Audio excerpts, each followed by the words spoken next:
इसलिए हम आपस में एनडीए के नेताओं के साथ हम बैठेंगे और वहाँ चर्चा करेंगे जहाँ चर्चा करना जरूरी है, और तात्कालिक रूप से उनको भले कहीं लाभ मिल गया हो, वरना विपक्ष कुछ नहीं कर पाएगा। हम सब लोग मिलकर एनडीए के लोग पूरी मजबूती के साथ काम करेंगे, बेहतर से बेहतर 4 सीट ला करके बहुत संतुष्ट नज़र आ रहे हैं, तो आभार यात्रा निकालते रहें। इसी तरह का परिणाम विधानसभा चुनाव में भी आएगा, जब विपक्ष के नेता बनने लायक भी शायद स्थिति न रहे, और तब भी आभार यात्रा निकालेंगे तो निकालते रहें। नमस्कार, मेरा नाम प्रेम है और आप लाइव स्ट्रीम देख रहे हैं। लोकसभा का चुनाव संपन्न हो गया। उपेंद्र कुशवाहा भी चुनावी मैदान में थे और वो चुनाव हार गए।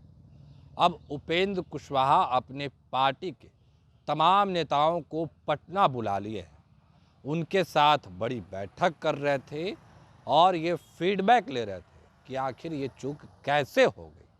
उपेंद्र कुशवाहा ने कई बातों को रखा है कि आखिर चूक कहाँ हो गया, कैसे गलती हो गया, और आगे विधानसभा में ये तमाम चीज़ों पर भी नज़र रखा जाएगा।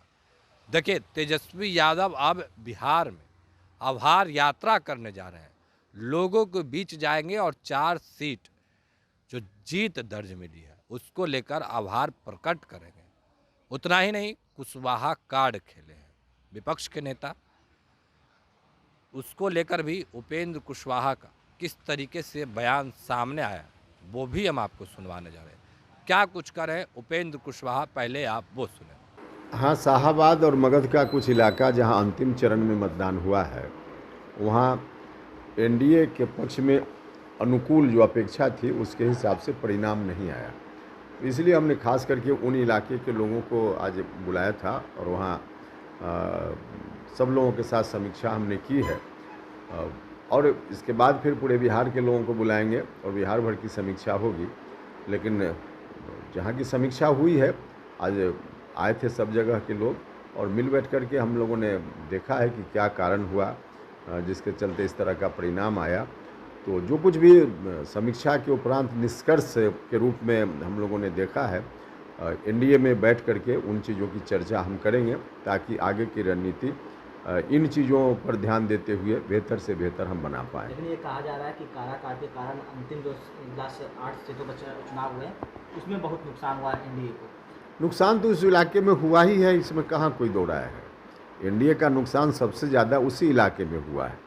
लेकिन क्यों हुआ, इसके पीछे क्या कारण थे, उन कारणों पर चर्चा आज की बैठक में हुई, लेकिन इसको हम मीडिया के माध्यम से सार्वजनिक करें इसकी ज़रूरत नहीं है, इसका और नुकसान ही हो सकता है।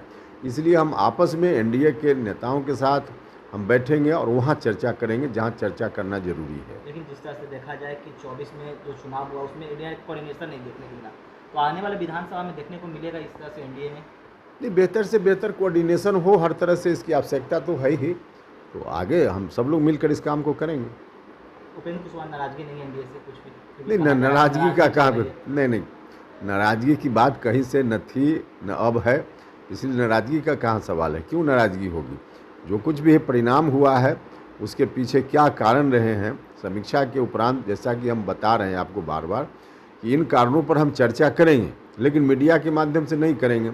जहां चर्चा करने की ज़रूरत है, एनडीए का आंतरिक मामला है, तो वहां हम चर्चा करेंगे ताकि आगे की रणनीति बेहतर हम बना सकें। लेकिन विपक्ष मास्टर स्ट्रोक खेलने के लिए तैयार हो गई है 2025 में, जिस तरह से देखा जाए तो कुशवाहा जातियों को बढ़ाने में लगे हुई है। देखिए, वो सब लोगों को मालूम है कि विपक्ष के लोग मौका ज़रूर खोज रहे हैं और तात्कालिक रूप से उनको भले कहीं लाभ मिल गया हो, वरना विपक्ष कुछ नहीं कर पाएगा।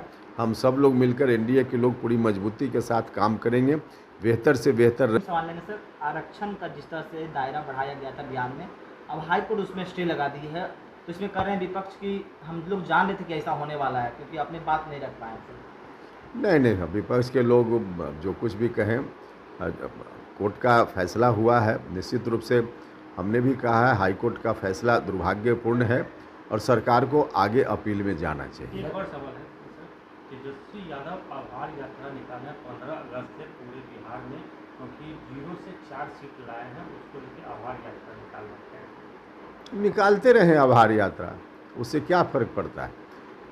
उन्हीं की पार्टी जो पहले सत्ता में होती थी, देश की सत्ता में, राज्य की सत्ता में, आज 4 सीट ला करके बहुत संतुष्ट नज़र आ रहे हैं, तो आभार यात्रा निकालते रहें। इसी तरह का परिणाम विधानसभा चुनाव में भी आएगा, जब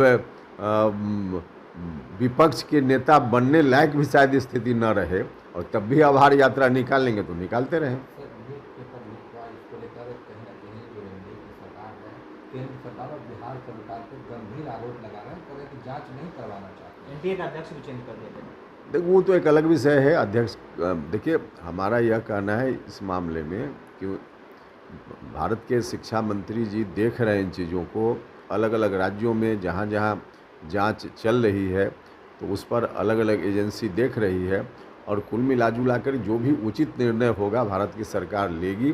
साथ ही साथ यह मामला कोर्ट में भी है, तो कोर्ट से भी उचित फैसला, उचित निर्देश समय पर निश्चित रूप से जारी होगा। पीए का भी नाम इसमें सामने आ रहा है। अब जिसका भी नाम आ रहा है, जांच होगी तो जो लोग भी गड़बड़ किए होंगे सब लोग पकड़े जाएंगे, इसमें क्या दिक्कत है। लोकसभा के बाद विधानसभा का चुनाव है, उपेंद्र कुशवाहा का क्या भूमिका होने जा रही है? अब विधानसभा चुनाव और पूरी मजबूती के साथ हम लोग लड़ेंगे। लोकसभा चुनाव में जो कमी रह गई, जिसकी हम समीक्षा करके जानकारी ले रहे हैं, उन कमियों को दूर करेंगे और पूरी मजबूती के साथ एनडीए विधानसभा का चुनाव लड़ेगा और जीतेगा।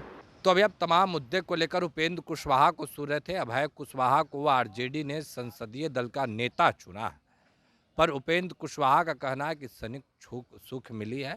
देखिए किस तरीके से उपेंद्र कुशवाहा वो तमाम मुद्दे को लेकर अपनी बातों को रख रहे थे, वो हमने आपको सुनवाया है। पर विधानसभा किस तरीके से चुनाव लड़ना है, इसको लेकर भी सवाल किया गया है। देखिए किस तरीके से उपेंद्र कुशवाहा जो अपनी बातों को रख रहे हैं। पर तेजस्वी यादव आभार यात्रा पर निकलने वाले हैं, बिहार के कोने कोने में जाएंगे, लोगों से मिलेंगे, फीडबैक लेंगे। पर उपेंद्र कुशवाहा का बड़ा बयान सामने आया है तेजस्वी यादव को लेकर कि वो अब विपक्ष में बैठने के लायक भी नहीं रहेंगे। किस तरीके से उपेंद्र कुशवाहा तेजस्वी यादव पर बरस रहे थे, हमने आपको वो तमाम बयान सुनवाया है। नीट पेपर लीक को लेकर भी सियासत खूब हो रहा है। सत्ता पक्ष हो या फिर विपक्ष के नेता हो, दोनों ओर से सवाल किया जा रहा है। सत्ता पक्ष के लोग हैं जो विपक्ष पे आरोप लगा रहे हैं, और विपक्ष के जो आरोप है वो सत्ता पक्ष पे आरोप लगा रहे हैं। डिप्टी सीएम विजय कुमार सिन्हा है जो तेजस्वी यादव के पीएस और लालू यादव के जो सेवक हैं उनको लेकर आरोप लगा रहे हैं। तो आरजेडी से राज्यसभा के सदस्य मनोज झा किस तरीके से सम्राट चौधरी का फोटो और जो पेपर लीक का मास्टरमाइंड है उसका फोटो दिखा रहे थे। तमाम तस्वीरें हमने आपको दिखवाया है। पर उपेंद्र कुशवाहा किस तरीके से तमाम मुद्दे को लेकर अपनी बातों को रख रहे थे, चूक कहाँ हो गई, गलती कहाँ हो गई, एक अहम सवाल। तमाम लोगों के साथ बैठक भी किए, बैठक खत्म हो गई। बैठक खत्म होने के बाद किस तरीके से उपेंद्र कुशवाहा तमाम चीज़ों को लेकर अपनी बातों को रख रहे थे, हमने आपको सुनवाया है। फिलहाल के लिए इतना ही। बने रहे लाइव स्टूडियो को सब्सक्राइब नहीं किया, सब्सक्राइब कीजिए। हमारे फेसबुक पेज को लाइक करना बिल्कुल न भूलें। धन्यवाद।